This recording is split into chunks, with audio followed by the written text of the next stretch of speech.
अस्मत्परमगुरुभ्यो नमः अस्मत्सर्वगुरुभ्यो नमः श्रीमते रामानुजाय नमः श्रीमते निगमान्तमहादेशिकाय नमः श्रीमान् वेङ्कटनाथार्यः कवितार्किककेसरी वेदान्ताचार्यवर्यो मे सन्निधत्तां सदा हृदि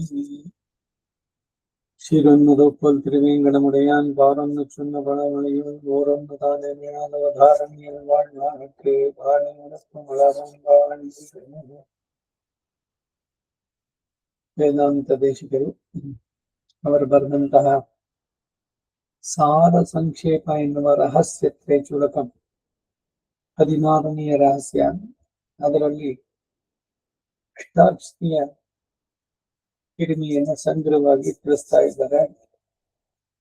ಅಷ್ಟಾಕ್ಷರಿನಲ್ಲಿ 8 ಅಕ್ಷರಗಳು, 3 ಪದಗಳಿವೆ.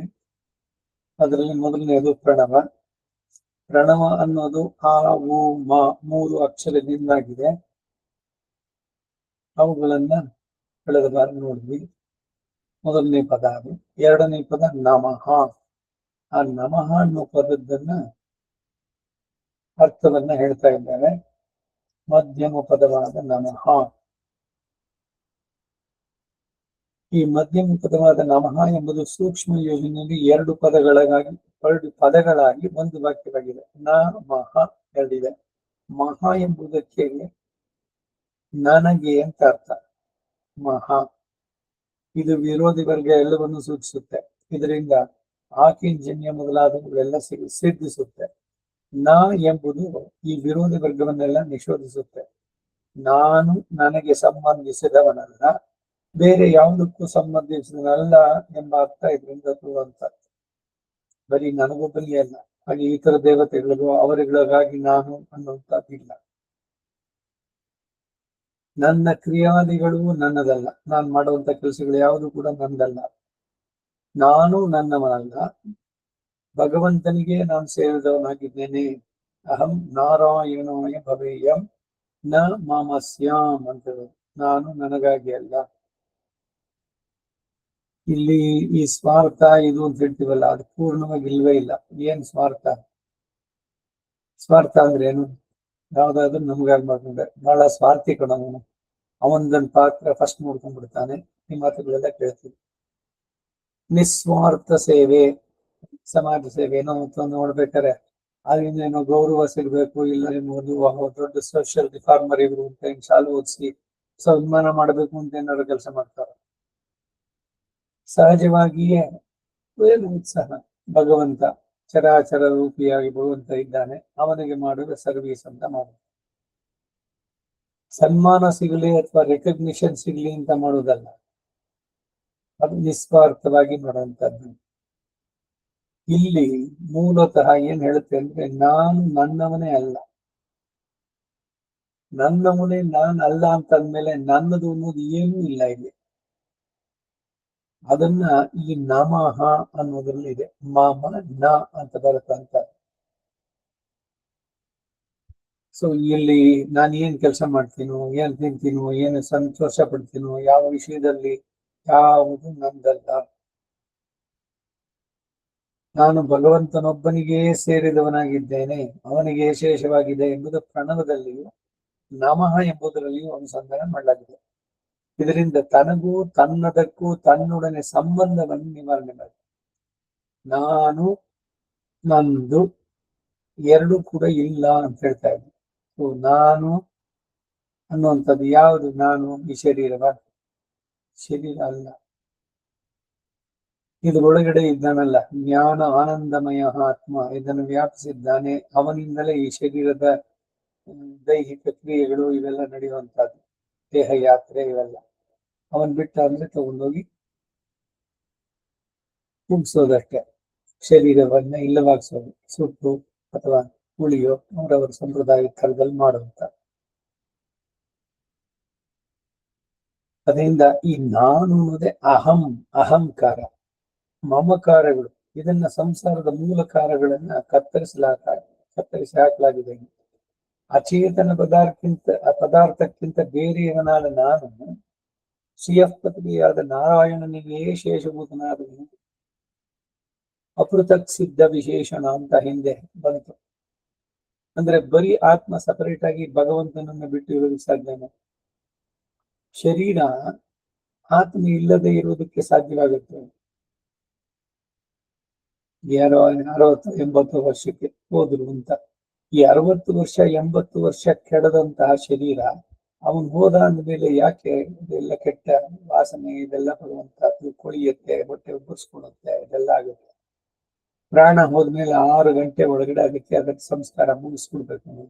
ಮನೇಲೆ ಇಟ್ಕೊಂಡಿದ್ರೆ ಅಯ್ಯೋ ನನಗೆ ತುಂಬಾ ಇಷ್ಟ ಅವರು ತಂದೆನೋ ತಾಯಿನೋ ಅವರು ಇವರೋ ನಮ್ಮನೇಲೆ ಸುಮ್ಮನೆ ಆ ಶರೀರವನ್ನೇ ಇಟ್ಕೊಳ್ತೀನಿ ಅಂದ್ರೆ ಮನೆಯಲ್ಲೆಲ್ಲ ದುರ್ನಾತ ಬರುತ್ತೆ.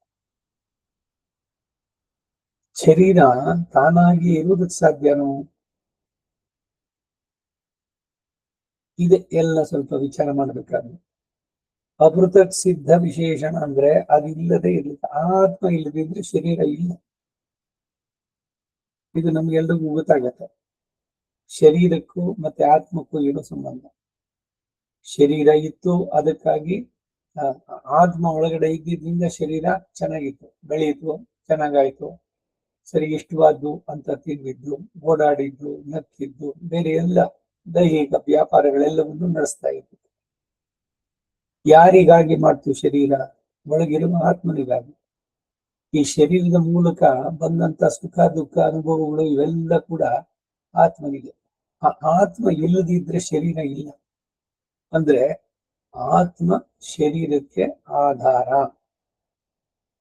ಶರೀರ ಇಲ್ದಿದ್ರೆ ಆತ್ಮ ಇಲ್ದಿದ್ರೆ ಶರೀರ ಇರೋದಿಲ್ಲ, ಇರೋದಕ್ಕೆ ಸಾಧ್ಯ ಇಲ್ಲ.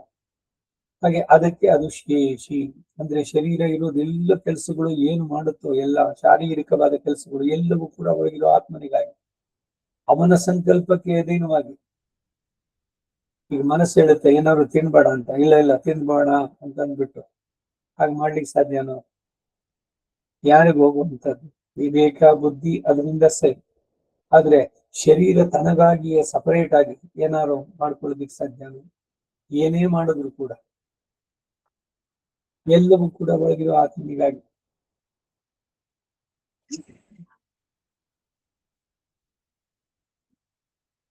ಯಾಕಿದೆಲ್ಲ ಮತ್ತೆ ಎಕ್ಸ್ಪ್ಲನೇಷನ್ ಅಂತಂದ್ರೆ,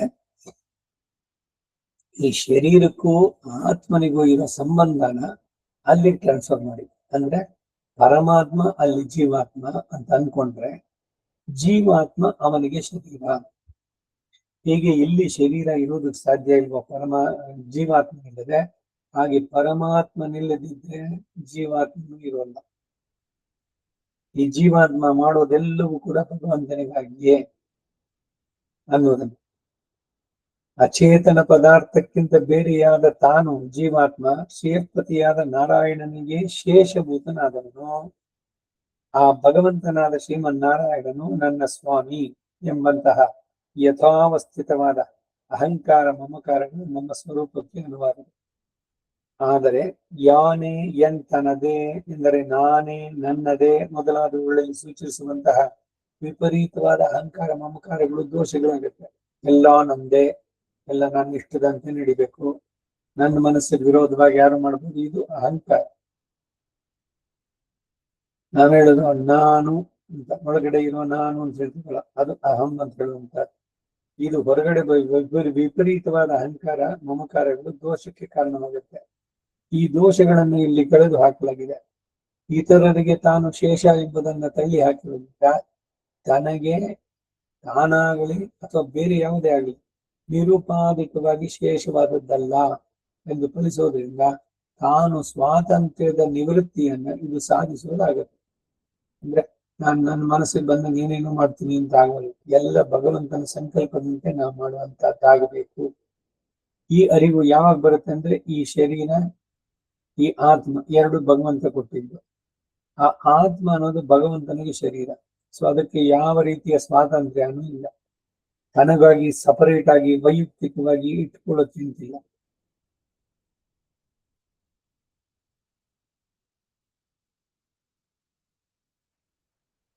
ಲೋಕದಲ್ಲಿ ಕಂಡು ಬರುವಂತಹ ಸೇವಕ ಭಾವದಂತೆಲ್ಲದೆ ತನ್ನ ವ್ಯಾಪಾರಗಳಲ್ಲಿ ಎಂದೆಂದೂ ಭಗವಂತನಿಗೆ ಅಧೀನವಾಗಿ ನಿತ್ಯ ಪರಸಾಪೇಕ್ಷನಾಗಿರುವುದು ಇಲ್ಲಿ ಸ್ಥಾಪಿತವಾಗಿದೆ.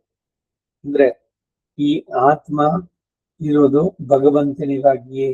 ಇವನಿಗೆ ಸಪರೇಟ್ ಆಗಿ ಸ್ವತಂತ್ರವಾಗಿ ಆ ಸ್ವತಂತ್ರಾತ್ಮ ಭ್ರಮೆ ಅನ್ನೋದು ಇದರಿಂದ ಹೋಗ್ಬೇಕು. ಏನೇ ಮಾಡಿದ್ರು ಕೂಡ ಭಗವಂತನೇ ಇದ್ದು ಎಲ್ಲವನ್ನು ನಡೆಸ್ತಾನೆ, ಅವನೇ ಪ್ರಚೋದನೆಯನ್ನು ಕೊಡ್ತಾನೆ, ಅವನೇ ನಡೆಸ್ತಾನೆ, ಎಲ್ಲ ಮಾಡ್ತಾನೆ ಅಂತ. ಮತ್ತೆ ಅವನೇ ಮಾಡಿದ್ಮೇಲೆ ಇವನಿಗೆ ಏನು ರೆಸ್ಪಾನ್ಸಿಬಿಲಿಟಿನೇ ಇಲ್ಲ, ಏನು ಯಾರೋ ಕೆಟ್ಟ ಕೆಲಸ ಮಾಡೋಲ್ಲ, ಇವ್ ಭಗವಂತನ ಸಂಕಲ್ಪ ಅದು. ಆ ರೀತಿ ಅಲ್ಲ.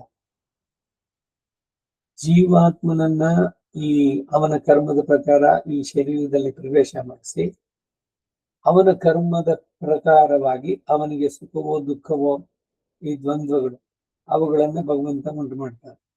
ಆದರೆ ಈ ಜೀವಾತ್ಮನಿಗೆ ಶರೀರ ಕೊಟ್ಟಾಗ ಮನುಷ್ಯ ಶರೀರ ಅವನ ಸುಖದ ವಿಶೇಷ, ಪ್ರಾಣಿನೋ ಇದು ಆದ್ರೆ ಇಲ್ಲ.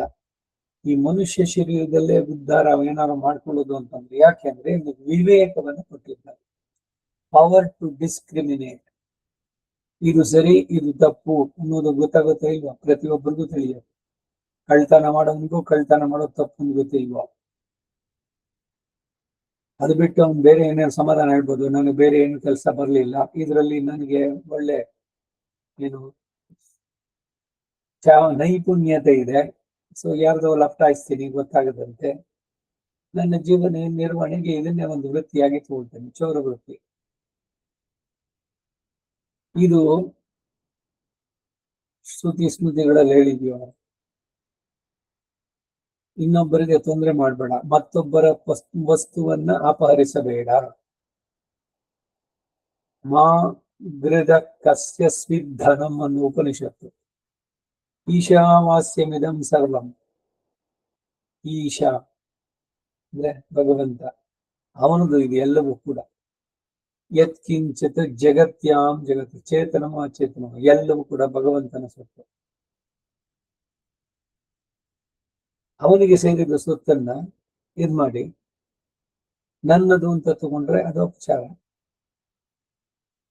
ಮಾ ಗೃದ ಕಸ್ಯ ಸ್ವಿಧನಂ, ಇನ್ನೊಬ್ಬರ ಹಣಕ್ಕೆ ಬಯಸಬೇಡ, ಇನ್ನೊಬ್ಬರ ಆಸ್ತಿಗೆ ಇನ್ನೊಂದು ಇದಕ್ಕೆ ಬೇಡ.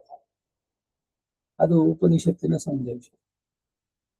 ಸೊ ಮೂಲತಃ ಭಗವಂತ ಅವನ ಕರ್ಮಯತ್ವಗೆ ಸುಕೃತ ವಿಶೇಷದಿಂದ ಮನುಷ್ಯ ಜನ್ಮ ಕೊಟ್ಟಿದ್ದಾನೆ, ಬುದ್ಧಿ ಕೊಟ್ಟಿದ್ದಾನೆ, ಯಾವುದು ತಪ್ಪು ಯಾವುದು ಸರಿ ಅನ್ನುವಂತಹ ಅರಿವು ಉಂಟಾಗುವಂತಹದ್ದು, ಡಿಸ್ಕ್ರಿಮಿನೇಟಿವ್ ನಾಲೆಜ್. ಅದರ ಜೊತೆಗೆ ಶಾಸ್ತ್ರವನ್ನು ನೀಡಿದ್ದಾನೆ. ಸಾಕ್ಷಾತ್ ನಾರಾಯಣೋ ದೇವ ಕೃತ್ವಾ ಮರ್ತ್ಯಮಯೀಂದನೋ ಮಗ್ನಾನ್ ಉದ್ಧರತೆ ಕಾರುಣ್ಯಾತ್ ಶಾಸ್ತ್ರಪಾಣಿನ. ಈ ಶಾಸ್ತ್ರ ಅನ್ನೋದೇನು? ದ ಡೂಸ್ ಅಂಡ್ ಡೋಂಟ್ಸ್, ಯಾವ್ದು ಮಾಡಬೇಕು ಯಾವ್ದು ಮಾಡಬಾರ್ದು ಅನ್ನೋದನ್ನ ತಿಳಿಸುವುದಕ್ಕೆ ಶಾಸ್ತ್ರ. ತಸ್ಮಾತ್ ಶಾಸ್ತ್ರಂ ಪ್ರಮಾಣಂತೆ ಕಾರ್ಯಕಾರ್ಯವು. ಭಗವದ್ಗೀತೆಯಲ್ಲಿ ಯಾವುದು ಪ್ರಮಾಣ, ಇದು ಸರಿ ಇದು ತಪ್ಪು ಅನ್ನೋದಕ್ಕೆ ಎಲ್ಲರೂ ಅವರವ್ರ ಯಾರು ಒಪ್ಕೊಳ್ತಾರೆ, ಯಾವ್ದು ಸರಿ ಯಾವ್ದು ತಪ್ಪು ಅನ್ನೋದು ತಾನು ಮಾಡ್ತಿರೋದೇ ಸರಿ ಎಲ್ಲರೂ ಹೇಳೋದು. ಹಾಗೆ ಒಬ್ಬೊಬ್ಬರ ಸರಿ ಇನ್ನೊಬ್ಬರಿಗೆ ತಪ್ಪಾಗಿ ಹೀಗೆ ಕಾಣಿಸ್ಬೇಕು. ಅದಕ್ಕೇನಾದ್ರು ಒಂದು ಯಾರ್ಡ್ ಸ್ಟಿಕ್ ಇದೆಯೋ ಅಂದ್ರೆ ಶಾಸ್ತ್ರ ಪ್ರಮಾಣವನ್ನ ಇಟ್ಕೊಂಡು ಅದಕ್ಕೆ ಸರಿಯಾಗಿದೆಯೋ ಅನ್ನೋದು, ಅದಕ್ಕೆ ವಿರುದ್ಧವಾದ್ರೆ ಅದು ತಪ್ಪು. ಪರೋಪಕಾರಾಯ ಪುಣ್ಯಾಯ ಪಾಪಾಯ ಪರಪೀಡನಂ. ಆ ವಿವೇಕ. ಸೊ ಅದರಿಂದ ವಿವೇಕವನ್ನು ಉಪಯೋಗಿಸಿ ಈ ಆತ್ಮವನ್ನು ಸರಿಯಾಗಿ ತಿಳಿಯೋದು ಅಂದ್ರೇನು, ಈ ಆತ್ಮ ಪರಮಾತ್ಮನಿಗಾಗಿಯೇ ಇರುವಂತಹದ್ದು, ಇದು ಸಪರೇಟ್ ಆಗಿರ್ಲಿಕ್ಕೆ ಸಾಧ್ಯ ಇಲ್ಲ. ಇದರ ಎಲ್ಲ ಕೆಲಸಗಳು, ಅದರ ಅಳಿವು ಇರವು ಉಳಿವು ಎಲ್ಲವೂ ಕೂಡ ಭಗವಂತನಿಗೆ ಸಂಕಲ್ಪದಂತೆ ಇದೆ. ಸೊ ಅದರಿಂದ ಏನೇ ಮಾಡೋದು ಕೂಡ ಎಲ್ಲವೂ ಭಗವಂತನಿಗಾಗಿಯೇ ಅನ್ನುವ ಅರಿವು ಸದಾ ಇರಬೇಕು. ಅದಕ್ಕಾಗಿ ಈ ಕಾಲಕ್ಷೇಪವನ್ನು ಮಾಡಬೇಕು, ತತ್ವಜ್ಞಾನವನ್ನ ತಿಳಿಬೇಕು. ಭಗವಂತನಿಗೆ ಅಧೀನವಾಗಿ ತಾನು ಸ್ವತಂತ್ರ ಅನ್ನುವ ಭ್ರಮೆಯನ್ನ ತೆಗೆದು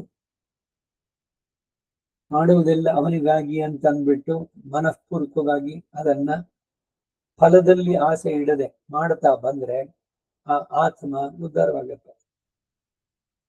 ಮನಯೇವ ಮನುಷ್ಯಾಣ ಕಾರಣಂ ಬಂಧ ಮೋಕ್ಷಿಯೋ ಅಂತ ಹೇಳಿದಂಗೆ.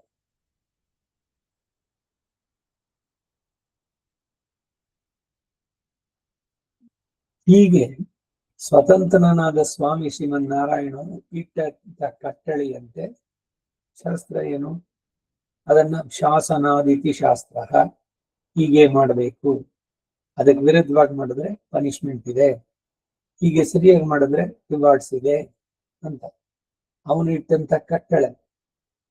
ಏತದನುಶಾಸನಂ ಏವಂ ಉಪಾಸಿತವ್ಯಂ ಏಷ ಆದೇಶ. ಇದು ಆದೇಶ. ಆದೇಶ ಅಂದ್ರೇನು? It's an order.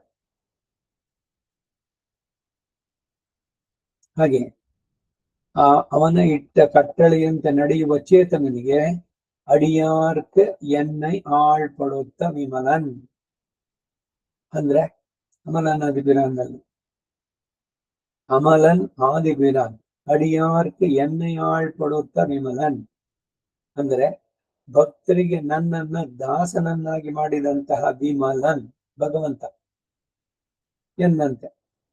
திருவெட்டெழுத்தும் கத்து நான் ஒத்தது உன் ಅಡಿಯಾರ್ಕ್ ಅಡಿಮೈ ಅಂದರೆ ತಿರು ಎಟ್ಟು ಎಳುತ್ತು, ಎಳುತ್ತು ಅಂದ್ರೆ ಅಕ್ಷರಗಳು, ಶ್ರೀಮದ್ ಅಷ್ಟಾಕ್ಷರಿ ಮಂತ್ರ. ತಿರು ವೆಟ್ಟೆಳುತ್ತು ಕತ್ತು ಕಲಿತು, ನಾನ್ ಒತ್ತದು ಕೈಗೊಂಡದ್ದು, ಮುನ್ನಡಿಯಾರ್ಕ್ ಅಡಿಮೈ ನಿನ್ನ ಸೇವಕರಿಗೆ ಸೇವೆ. ಅಷ್ಟಾಕ್ಷರದಿಂದ ಕಲ್ತಿದ್ದೇನು ಅಂದ್ರೆ ಚರಾಚರಾಣಿ ಸರ್ವಾಣಿ ಸರ್ವಂ ಭಗವದ್ವಪು. ಇದು ಚೇತನಮೋ ಅಚೇತನಮೋ ಅದಕ್ಕೆ ನೀವೇನು ಸರ್ವಿಸ್ ಮಾಡ್ತೀರೋ ಅದೆಲ್ಲ ಭಗವಂತನಿಗೆ. ಯಾಕಂದ್ರೆ ಭಗವಂತಂದೇ ಶರೀರ ಎಲ್ಲವೂ, ಸರ್ವಂ ವಿಷ್ಣುಮಯಂ ಜಗತ್. ಈ ಅರಿವಿನೊಂದಿಗೆ ನೀವು ಮಾಡುವ ಎಲ್ಲ ಕೆಲಸವನ್ನು ಭಗವದರ್ಪಿತವಾಗಿ ಮಾಡಿದ್ರೆ ಅದು ಯೋಗವಾಗತ್ತೆ. ಹೀಗೆ ನಿನ್ನ ಪಾದ ಸೇವಕರ ಸೇವೆ, ಅಡಿಯಾರ್ ಕಡಿಯಾರ್ ಅಡಿಯಾರ್ ತದ್ಭೃತ್ಯ ಭೃತ್ಯ ಪರಿಚಾರಕ ಭೃತ್ಯ ಭೃತ್ಯ ಭೃತ್ಯಸ್ಯ ಭೃತ್ಯ ಇತಿ ಮಾಂ ಸ್ಮರ ಲೋಕನಾಥ. ನಿನ್ನ ದಾಸನ ದಾಸನ ದಾಸನ ಅದರಲ್ಲಿ ಸಾಲಿನಲ್ಲಿ 7ನೇ ಎಂದೆ ತಂದೆ ತಂದೈ ತಂದೈ ಏಳೇಳು ಏಳೇಳು ಅಂತಂದ್ಬಿಟ್ಟು ಅದ್ಯಾಕೆ 7 8 ಯಾಕಾಗ್ಬಾರ್ದು ಅಂದ್ರೆ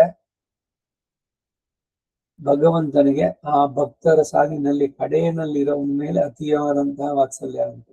ಅವನಿಗೆ ನಾನು ಕಿಂಕರನಾದ್ರೆ ಭಗವಂತನಿಗೆ ತುಂಬಾ ಹತ್ತಿರ ಆಗ್ತದೆ. ಈ ಕಾರಣದಿಂದ ಹೇಳುವಂಥದ್ದು ಅಡಿಯಾರ್ ಅಡಿಯಾರ್ ಅಡಿಯಾರ್ ಅಡಿಯಾರ್ ಎಂ ಕೋಕ್ಕಳ್ ಇವೆಲ್ಲ ಹೇಳ್ಬೇಕಾದ್ರೆ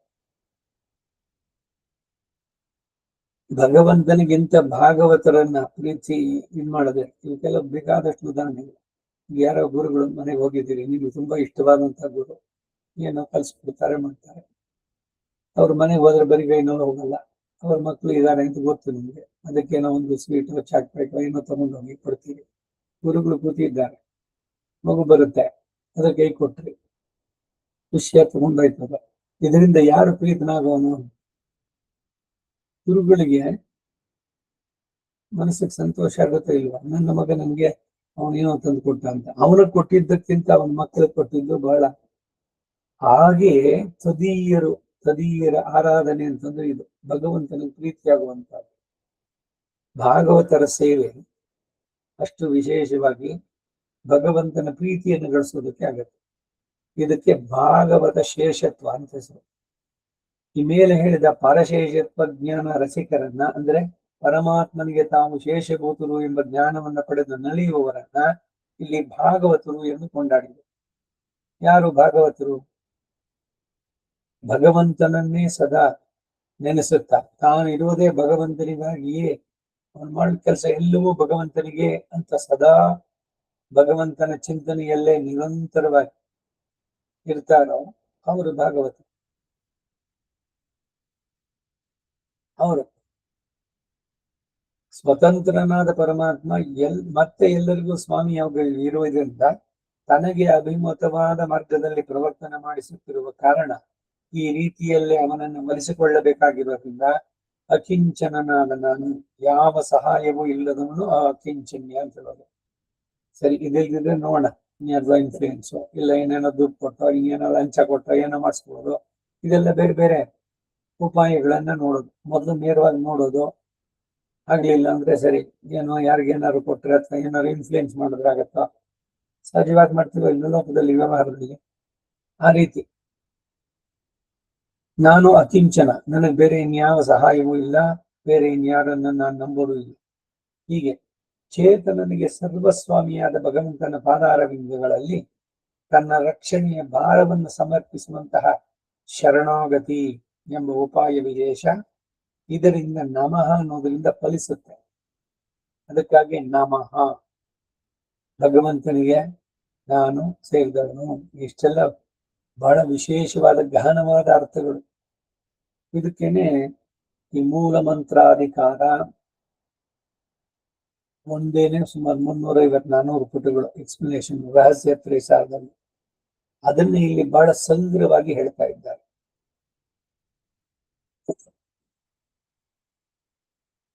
ನಮಃ ಎನ್ನುವ ಶಬ್ದ ನೇರವಾಗಿ ಅಧಿಕಾರವೇ ಮೊದಲಾದವುಗಳನ್ನು ಕೂಡಿದ ಪ್ರಪತ್ತಿಯನ್ನೇ ಹೇಳುತ್ತೆ.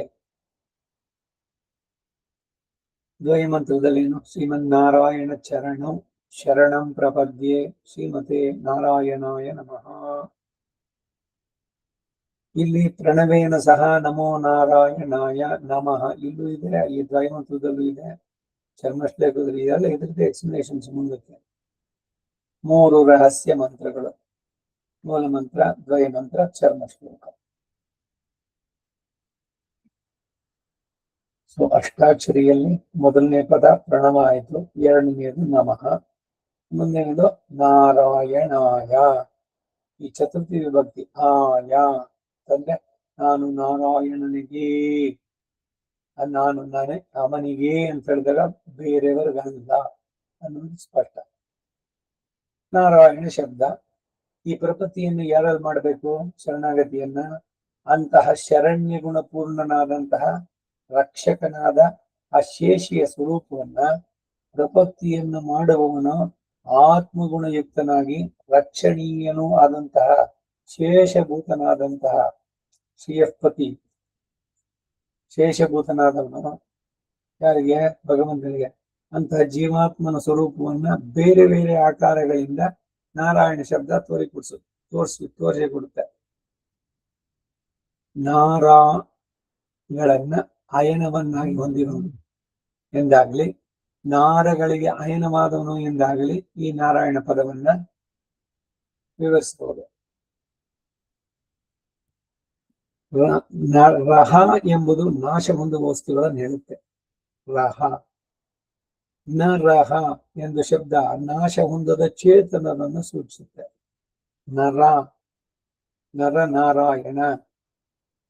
ನರ ಅಂತಂದ್ರೆ ಏನು ಅಂದ್ರೆ ಆತ್ಮ. ರಹ ಅಂದ್ರೆ ನಾಶ ಹೊಂದುವುದು, ಯಾವುದು? ಪ್ರಕೃತಿ, ಶರೀರ, ಪ್ರಕೃತಿಗೆ ಸೇರಿದ್ದು. ನರಹ ಅಂದ್ರೆ ಜೀವಾತ್ಮ. ಈ ಚೇತನ ಸಮೂಹವನ್ನ ನಾರ ಅಂತ ಶಬ್ದ ಬಳಸುತ್ತೆ. ಈ ಸಮೂಹಗಳ ಅಸಂಖ್ಯವಾದದ್ದು ಎಂಬುದನ್ನು ಹೇಳುವುದಕ್ಕೆ ನಾರ, ನಾರಾಹ ಬಹುವಚನ. ನರ, ನರಹ, ನಾರ, ನಾರಹ, ನಾರಾಹ. ಈಗ ಯಾವ ರೀತಿಯಲ್ಲೂ ನಾಶ ಹೊಂದದ ನೇತ ಆದಂತ ಸರ್ವೇಶ್ವರನ್ನ ನರ ಎಂಬ ಶಬ್ದ ಹೇಳಿ ಪ್ರಮಾಣಗಳಿಗೆ ಅನುಸಾರವಾಗಿ ಅವನೊಡನೆ ಸಂಬಂಧವನ್ನು ಹೊಂದಿರುವ ಸರ್ವವನ್ನು ನಾರಾ ಶಬ್ದದಿಂದ ಹೇಳಿದೆ ಎಂದು ಹೇಳಬಹುದು. ಇದನ್ನ ಅನಯವಾಗಿ ಹೊಂದಿರುವವನು.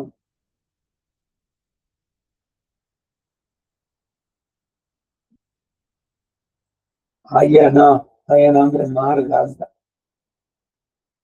ಅನಯ ಆಗ್ಬಿಟ್ಟಿದೆ, ಅಯನ ಆಗ್ಬೇಕು, ಇನ್ ಮಿಸ್ಟೇಕ್.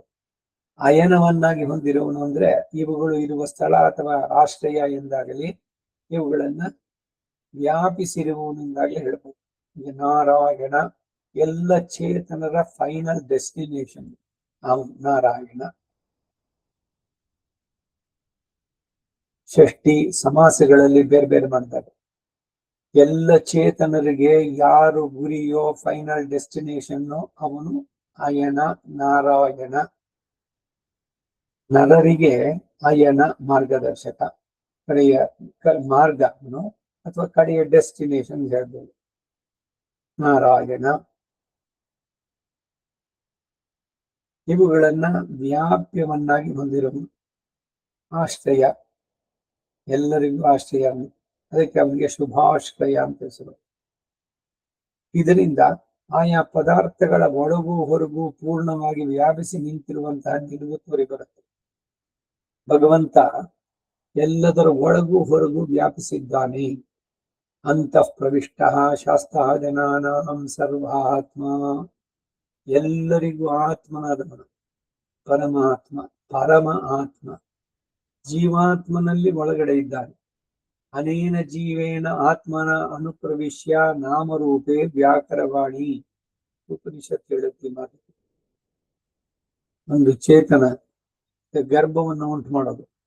ಗರ್ಭ ಪ್ರಾಜಾಪತ್ಯ ಗರ್ಭಂ ದೇಹಿ ಸಿನೀವಾಲಿ ಗರ್ಭಂ ದೇಹಿ ಸರಸ್ವತಿ. ಪುಂಸವನ ಸೀಮಂತವನ್ನ ಏನಾದ್ರು ಮಾಡಿದಾಗ ಆ ಗರ್ಭದಲ್ಲಿ ಆ ಶರೀರ ಉಂಟಾಗೋದಕ್ಕೆ ಮಾಡುವನು ಯಾರು ಅಂತಂದ್ರೆ ಭಗವಂತ. ಇದೆಲ್ಲ ಅನೇಕ ಬಾರಿ ಹೇಳಿದೆ ನಾನು. ಈಗ ತಂದೆ ತಾಯಿ ಅಲ್ವೋ, ಇವರಿಬ್ಬರು ಸೇರ್ಬೇಕೆಂದಲ್ವೇ ಗರ್ಭ ಉಂಟಾಗೋದು. ಅಂದ್ರೆ ಇವ್ರು ಸೇರಿದಾಗಲೆಲ್ಲ ಗರ್ಭ ಉಂಟಾಗುತ್ತೋ. ಸೊ ಶರೀರವನ್ನು ಕೊಡುವನು ಭಗವಂತ. ಇವನ ಕರ್ಮಯತ್ವಾಗಿ ಯಾವ ಯಾವ ಕರ್ಮ ಯಾವ ಯಾವ ಶರೀರದಲ್ಲಿರ್ಬೇಕು, ಇವ್ರು ಏನೇನು ಕರ್ಮ ಮಾಡಿದ್ರು ಎಲ್ಲವೂ ಕೂತಾಗುತ್ತೆ. ಯಾರೋ ಅತ್ಯಂತ ತೀವ್ರವಾದಂತ ಕೆಲಸ ಮಾಡಿದ್ದ, ಕೆಟ್ಟ ಕೆಲಸ ಅಂತ ಇಟ್ಕೊಂಡು ಅವನಿಗೆ ಯಾವುದೋ ಅಂಗವೋ ಬುದ್ಧಿಮಾಂದ್ಯವೋ ಏನೋ ಒಂದು ವಿಕಲ್ಪ, ಆ ರೀತಿ ಉಂಟಾಗುವಂತ ಚೇತನನನ್ನ ಆ ತಂದೆ ತಾಯಿಗಳು ಮಾಡಿರೋ ಕರ್ಮ ತೀರ್ಥ, ಅದು ತೀವ್ರವಾದಂತ ಕರ್ಮ. ಅದಕ್ಕೆ ಅವ್ರಿಗಂತದ್ದು. ಈಗ ಅದಕ್ಕೆ ಏನ್ ಮಾಡಿದ್ದಾರೆ, ಇವಾಗ ಏನು ಈಸಿ ಏನಲ್ಲ, ಎಲ್ಲ ಏನು ಸ್ಕ್ಯಾನ್ ಮಾಡ್ತಾರೆ, ಗ್ರೋತ್ ಎಲ್ಲ ಸರಿಯಾಗಿಲ್ಲ ಅಂದ್ರೆ ಟರ್ಮಿನೇಟ್ ದಿ ಪ್ರೆಗ್ನೆನ್ಸಿ, ಭ್ರೂಣ ಹತ್ಯಾ ದೋಷ ಅದು. ಹಾಗೂ ಡಾಕ್ಟರ್ಗಳೆಲ್ಲ ನಿಂತ್ಕೊಂಡೆಲ್ಲ ಅಶ್ಯೂರೆನ್ಸ್ ಎಲ್ಲ ಕೊಟ್ಟು ಡೆಲಿವರಿ ಆದ್ಮೇಲೆ 1 ವರ್ಷ ಅಲ್ಲಿ ತನಕ ಗೊತ್ತಾಗಲ್ಲ. ಆಮೇಲೆ ಇದ್ರದ್ದು ಗೊತ್ತಾಗುತ್ತೆ, ಏನು ಕೈ ಸರಿಯಾಗಿ ಬೆಳಿತಾ ಇಲ್ಲ, ಇಲ್ಲ ಕಾಲು ಸರಿಯಾಗಿ ಬೆಳಿತಾ ಇಲ್ಲ, ತಲೆಯಲ್ಲಿ ಎಷ್ಟು ವರ್ಷಕ್ಕೆ ಏನಿರ್ಬೇಕು ಅದಿಲ್ಲ. ಅವನು ಬಂದಿದ್ದಾಯ್ತು ಭೂಮಿಗೆ ಅಂತಂದ್ರು. ಇಬ್ರು ತಂದೆ ತಾಯಿಯರು ಸರಿ, ಅವರು ಡಾಕ್ಟರ್ ಹತ್ರ ಹೋದ್ರು, ಸ್ಪೆಷಲಿಸ್ಟ್ ಹತ್ರ ಹೋದ್ರು, ನ್ಯೂರಾಲಜಿಸ್ಟ್ ಆಯ್ತು, ಇವರಾಯ್ತು, ಎಲ್ಲ ಇಲ್ಲ is a spastic child, special child ಅಂತ ಇವಾಗ ಏನು ಹೊಸದಾಗ ಬೇರೆ ಹೆಸರುಗಳು. Divya special child. ಏನ್ ಸ್ಪೆಷಲ್? ಸ್ಪೆಷಲ್ ಅನ್ನೋದನ್ನ ಏನೋ ಬಹಳ ವಿಶೇಷ ಅಂತ ಹೇಳುವಂತಹದ್ದು. ಬುದ್ಧಿಮಾನ್ಯ, ಅದು ಹೇಳಿದ್ರೆ ಕೆಟ್ಟದ್ದು ಅಂತ ಅನ್ನೋದು. ಏನ್ ವಿಚಿತ್ರ ಇದು ಅಂತ. ಕರ್ಮಾಯತ್ತವಾಗಿ ಬಂದಿದೆ, ಅದನ್ನ ಖಂಡಿಸ್ಬೇಕು ಅಥವಾ ಅದನ್ನ ನೋಡಿ ನಗಬೇಕು ಅನ್ನೋ ಉದ್ದೇಶದಿಂದ ಇಲ್ಲಿ ಹೇಳ್ತಾ ಇಲ್ಲ. ಬುದ್ಧಿಮಾಂದ್ಯ ಇದೆ, ಹೌದು, ಈಸ್ ಮೆಂಟಲಿ ರಿಟಾರ್ಡೆಡ್. ಅದಕ್ಕೊಂದು ಸ್ಪೆಷಲ್ ಚೈಲ್ಡ್ ಅಥವಾ ದಿವ್ಯಾಂಗರು ಅಂತ ಹೇಳ್ಬಿಟ್ರೆ ಏನು ದಿವ್ಯ ಅನ್ನೋ ಪದದ ಅರ್ಥ ಏನು? ಇದು ಹೇಗೆ ಅಂದ್ರೆ ಹಿಂದಿನಿಂದ ಇರುವಂತದ್ದು ಏನೋ ಸಂಬಂಧಗಳು. ಮಗ ಮದುವೆ ಆದ್ಮೇಲೆ ಮಗನಿಗೆ ಮದುವೆ ಆಯ್ತು, ಸೊಸೆ ಬಂದ್ರು, ಅವಳಿಗೆ ಇವರು ತಂದೆ ತಾಯಿ ಏನಾಗ್ಬೇಕು? ಅತ್ತೆ ಮಾವಂದ್ರು. ಅತ್ತೆ ಅಥವಾ ಮಾವ ಇದು ಸರಿಯಾದ ಸಂಬೋಧನೆ, ಅದು ಹಿಂದಿನಿಂದ ಎಲ್ಲ ಬಂದಿರೋದು. ಯಾಕೆ ಅನ್ನೋದು ಕೂಡ ಇದೆ. ಅದು ಬಿಟ್ಬಿಟ್ಟು ಇವ್ರನ್ನ ಅಪ್ಪ ಅವರ ಅಮ್ಮ ಅಂತ ಇವಾಗ ಇಬ್ರು ಕೂತಿದ್ದಾರೆ. ಅವರಪ್ಪನು ಇದ್ದಾರೆ, ಮಾವನು ಇದ್ದಾರೆ. ಈ ಅಪ್ಪನು ಆ ಅಪ್ಪನು, ಎಂತೆಂತ ವಿಕಲ್ಪಗಳು ಇದ್ರಲ್ಲಿ ಅಂತ. ತಾತ ಅಂತ ಕರೆದ್ಬಿಟ್ರೆ ಅಯ್ಯೋ ಅವನು ತುಂಬಾ ವಯಸ್ಸಾಗೋಯ್ತು, ಇನ್ನೇನು ತಾತ ಆದ್ರೆ ಇನ್ನೇನು ನೆಕ್ಸ್ಟ್ ಸಾವಷ್ಟೇ. ಭಯ ಸಾವಿನ ಬಗ್ಗೆ. ಅದಕ್ಕೆ ಹೆಸರೇ ಬೇಡ ತಾತ ಅಂತ. ಅದಕ್ಕೇನ್ ಮಾಡ್ಬೇಕು? ಅಪ್ಪಪ್ಪ, ಅಪ್ಪಮ್ಮ, ಅಮ್ಮಪ್ಪ, ಅಮ್ಮಮ್ಮ ಅಂತ ಕರಿಬೇಕು. ಎಂತಹ ಭ್ರಮೆಯನ್ನು ನಾವು ಓಡಾಡ್ತೀವಿ. ಏನು ಅರ್ಥ ಇದೆ ಪದಗಳಿಗೆ, ಅದರಿಂದ ಆ ಸಂಬೋಧನೆ. ಹೀಗೆ ಈಗ ಮನಸ್ಸಿನಲ್ಲಿ ಒಂದ್ ಸ್ವಲ್ಪನೂ ಪ್ರೀತಿನೋ ಇದೋ ಇಲ್ಲ. ಏನು, ನನ್ನ ಗಂಡನ ತಂದೆ ಅವರು, ಅವನು ಸುಮ್ಮನೆ ಕರೆಯೋದಪ್ಪ ಅಂತ ನಿಜವಾದಂತ ಅಪ್ಪನ ಸ್ಥಾನ ಕೊಡ್ತಾರೋ? ಎರಡು ಕಡೆನಲ್ಲೂ ಕೂಡ ಮದುವೆ ಆದವನು ಪುರುಷ, ಇವನು ಮಾಮನಾರನ್ನೋ ಮಾಮಿಯಾರನೋ ಡ್ಯಾಡಿ ಮಮ್ಮಿ. ಏನ್ ವಿಚಿತ್ರವಾಗಿ ಕಾಣಿಸುತ್ತೆ ಅಂದ್ರೆ ಅಸಹ್ಯವಾಗಿ ಕಾಣಿಸುತ್ತೆ. ಆದ್ರೆ ರೂಢಿನಲ್ಲಿ ಹೇಳಿದ್ರು ಅಯ್ಯೋ ಅದರಿಂದ ನಮ್ಗೆ ಇಂಟಿಮೆಸಿ. ಏನ್ ಇಂಟಿಮೆಸಿ? ಮಣ್ಣು ಏನು ಶಾಸ್ತ್ರದಲ್ಲಿ ಅಥವಾ ಇದರಲ್ಲಿ ಹಿಂದಿನಿಂದ ಬಂದಿದೆಯೋ ಅದನ್ನ ಬಿಟ್ಬಿಟ್ಟು ಹೊಸದಾಗಿ ಏನೋ ಮಾಡ್ತೀವಿ ಅಂತ ಹೋಗೋದು. ನಿಜವಾಗ್ಲೂ ಅದು ಅರ್ಥಪೂರ್ಣವಾಗಿ ಆಗುತ್ತೋ? ಸಂಬೋಧನೆಗಳು ಇವುಗಳನ್ನೆಲ್ಲ ಮಾಡ್ಬೇಕಾಗುತ್ತೆ. ಈಗ ಮಕ್ಕಳಿಗೆ ಭಗವಂತನ ಹೆಸರನ್ನು ಇಡಬೇಕು. ಹಿರಿಯಾಳ್ವಾರೇ ಹೇಳಿದ್ರು, ಏನು ತಮ್ಮನ್ನೈ ನರಕಂಪುಹಾಳ್, ಭಗವಂತನ ಹೆಸರನ್ನಿಟ್ರೆ ಅವನ ಹೆಸರು ನೀನು ಗೊತ್ತಿಲ್ಲದಲೇನೆ ನೀನು ಹೇಳ್ತಾ ಇದ್ರು ಕೂಡ ನಿನ್ನ ಪಾಪಗಳನ್ನೆಲ್ಲ ಕಳೆದು ಮೋಕ್ಷ ಸಾಮ್ರಾಜ್ಯಕ್ಕೆ ನೀಡುವಂತದ್ದು. ನಾಮ ದಾಸ್ಯಾಮಹೇ ಅದೊಂದು ಸಂಸ್ಕಾರ. ಹೀಗೆ ಒಂದೊಂದಕ್ಕೂ ಬರುವಂತಹದ್ದು. ಇಲ್ಲಿ ನಾರಾಯಣ ಅನ್ನೋ ಪದ ಬಂತು. ಅದಕ್ಕೆ ಏನರ್ಥ? ಧಾತುಕಾರಿಕೆ ಅಂತ ಒಂದು ಗ್ರಂಥ, ಅದರಲ್ಲಿ ಒಂದೊಂದಕ್ಕೂ ಸೋರ್ಸ್ ಕೊಡ್ತಾರೆ, ಹೇಗೆ ಆ ಪದ ಉಂಟಾಯ್ತು ಅನ್ನೋದಕ್ಕೆ. ಇವಾಗ ಆ ಕಳಿಸು ಅನ್ನೋ ಪದ ಇದೆ. ಆ ಕಳಿಸು ಅನ್ನೋದ್ರಲ್ಲಿ ಏನಿದೆ? ನೀವು ಬಾಯಿ ತೆಗೆದ ಆ ಅನ್ನೋದನ್ನು ಹೊರಗಡೆ ಕಳಿಸ್ತೀವಿ.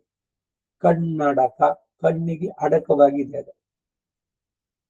ಹೀಗೆ ಇದಕ್ಕೆಲ್ಲ ತಗಲ್ದಂತೆ ಕಣ್ಣಿಗೆ ಸರಿಯಾಗಿ ಅಡಕವಾಗಿ ಕೂತ್ಕೊಳ್ಳೋದು ಕನ್ನಡಕ. ಅರ್ಥಪೂರ್ಣವಾಗಿ ಒಂದೊಂದು ಇರೋದು. ಹಾಗಾಗಿ ಅರ್ಥಪೂರ್ಣವಾಗಿ ಅತ್ತೆ, ಮಾಮ ಅಥವಾ ಮಾಮಿ, ಮಾಮನಾರ್. ಮಾಮನಾರ್ ಅನ್ನೋದು ಏನು ಸಂಬೋಧನೆ ಅಷ್ಟೇ. ಮಾಮ ಕರಿಬೋದಲ್ಲ, ಅದು ಬಿಟ್ಟಿದ್ ಯಾಕಿದೆ ಅಪ್ಪ ಅಮ್ಮ ಅನ್ಬೇಕು? ಸಂಬೋಧನೆಯಲ್ಲಿ ಎಲ್ಲ ಬರುವಂತದ್ದು. ಯಾಕೆ ಇವೆಲ್ಲ ಹಿಂದೆ ಹೇಳಿದೆ? ಈಗ ಬರೀ ನಾರಾಯಣ ಅನ್ನೋದಕ್ಕೆ ಎಷ್ಟು ಅರ್ಥಗಳನ್ನು ಇಲ್ಲಿ ಹೇಳ್ತಾ ಬಂದೆ. ಬಹುರ್ವಿ ಸಮಾವಾಸ ಮಾಡೋದು ಹೇಗೆ? ಚತುರ್ಥಿ ಇದ್ರದನ್ನ ಮಾಡಿದಾಗ ಹೇಗೆ ಬರುತ್ತೆ? ನಾರಾಹ ಯಸ್ಯ ಅಯನಂ, ನಾರಾಯಣ ಅಯನ ಆಶ್ರಯ, ಆಯತನಂ ವೇದ. ಆಯತನ ಅಂದ್ರೇನು? ಆಶ್ರಯ, ಮನೆ, ಇವುಗಳೆಲ್ಲ ಪ್ರದೇಶದ ಇದ್ರದನ್ನ ನಮ್ದಕ್ಕೆ ಸೇರಿಸ್ಬಿಟ್ಟು ಇಟ್ಕೊಳ್ಳೋದು. ಈಗ ಮನೆಗೆ ಹೆಸರು ವಿಲ್ಲ. ವಿಲ್ಲ ಅಂದ್ರೇನು? ಸ್ವಲ್ಪ ಶ್ರೀಮಂತಿಕೆಯಿಂದ 2-3 ಅಂತಸ್ತು ಇರುವಂತಹದ್ದಕ್ಕೆ ಏನು ಸುತ್ತಲೂ ಬಯಲು ಪ್ರದೇಶ ಎಲ್ಲ ಚೆನ್ನಾಗಿದೆ, ಅದೊಂದು ವಿಲ್ಲ. ಅದಕ್ಕೆ ಹೆಸರು ಆನಂದವಿಲ್ಲ, ಶಾಂತಿವಿಲ್ಲ. ಶಾಂತಿಯಲ್ಲಿಲ್ಲ, ಆನಂದವೂ ಇಲ್ಲ. ಸರಿಯಾಗುತ್ತೋ? ಸಮಾಸಗಳನ್ನು ಮಾಡಿದಾಗ ಪದಗಳಲ್ಲಿ ಒಂದಕ್ಕೊಂದಕ್ಕೆ ಯಾವುದೋ ಪದವನ್ನು ಇನ್ಯಾವುದಕ್ಕೂ ಸೇರಿಸಿದ್ರೆ ಆಗುತ್ತೋ ಅಂತ. ಹೊರದೇಶದವರದನ್ನು ಯಾಕೆ ಸೇರಿಸ್ಕೊಂಡಿಲ್ಲ? ಅದಕ್ಕೂ ಆನಂದ ನಿಲಯ, ಶ್ರೀನಿವಾಸ, ನಿಲಯ, ನಿವಾಸ, ಆಯನ. ಹಾಗೆ ಇದು ನಾರಾಯಣ. ಚೇತನ ಅಚೇತನ ದ್ರವ್ಯಗಳನ್ನ ನಿತ್ಯವಾಗಿ ಯಾವಾಗಲೂ ಶಾಶ್ವತವಾಗಿ ನಿಯಮಿಸಿಕೊಂಡು ವ್ಯಾಪಿಸಿ ನಿಂತಿರೋದ್ರಿಂದ ಈ ಶರೀರ ಆತ್ಮ ಬಾಡಿ ಸೋಲ್ ರಿಲೇಶನ್ಶಿಪ್ ಇದೆ ಬಹಳ ಮುಖ್ಯವಾಗಿ ರಾಮಾನುಜರ ಕೊಡುಗೆ. ಇಂದು 1009ನೇ ಜನ್ಮದಿನೋತ್ಸವ ಆಚಾರ್ಯರು. ಎಲ್ಲ ಶ್ರುತಿಗಳಿಗೂ ಸಾಮಂಜಸ್ಯವನ್ನ, ಪರ್ಫೆಕ್ಟ್ ಕೋಆರ್ಡಿನೇಷನ್ ಉಂಟು ಮಾಡಿದ್ದು ಹೇಗೆ ಅಂದ್ರೆ ಈ ಬಾಡಿ ಅಂಡ್ ಸೋಲ್, ಈ ರಿಲೇಷನ್. ಈಗ ನಾವು ಮಾತಾಡ್ತಾ ಇರೋದು ಅಷ್ಟೇ. ಸೋಲ್ ಇದೆ, ಜೀವಾತ್ಮ, ಶರೀರ ಇದೆ. ಇದಕ್ಕೂ ಶರೀರಕ್ಕೂ ಏನ್ ಸಂಬಂಧ ಅನ್ನೋದನ್ನ ವಿಚಾರ ಮಾಡಿ ಈ ಸಂಬಂಧವನ್ನೇ ಅಲ್ಲಿಗೆ ಅನ್ವಯಿಸಿ. ನಾರಾಯಣ ಅಲ್ಲಿ ಚೇತನ, ಆ ನಾರಾಯಣನಿಗೆ ಜೀವಾತ್ಮ ಅನ್ನೋದು ಶರೀರ. ಅಂದ್ರೆ ಶರೀರಕ್ಕೆ ಸ್ವಾತಂತ್ರ್ಯವಾಗಿ ಏನನ್ನು ಮಾಡುತ್ತಿಲ್ಲ. Is totally completely dependent on the ಆತ್ಮ. ಆ ಆತ್ಮ ಹೋಯ್ತು ಅಂದ್ರೆ ಶರೀರ ಇಸ್ ಗಾಡ್. ಅಷ್ಟರ ಮಟ್ಟಿಗೆ ಅಪೃಥಕ್ ಸಿದ್ಧ ವಿಶೇಷಣ ವೇದಾಂತದ ಪರಿಭಾಷೆ. ಅಪೃಥಕ್, ಪೃಥಕ್ ಅಂದ್ರೆ ಬೇರೆಯಾಗಿರುವುದು. ಅಪೃಥಕ್ ಅಂದ್ರೆ ಬೇರೆಯಾಗಿ ಇರುವುದಕ್ಕೆ ಸಾಧ್ಯವೇ ಇಲ್ಲ ಯಾವುದೇ ಸಂದರ್ಭದಲ್ಲಿ.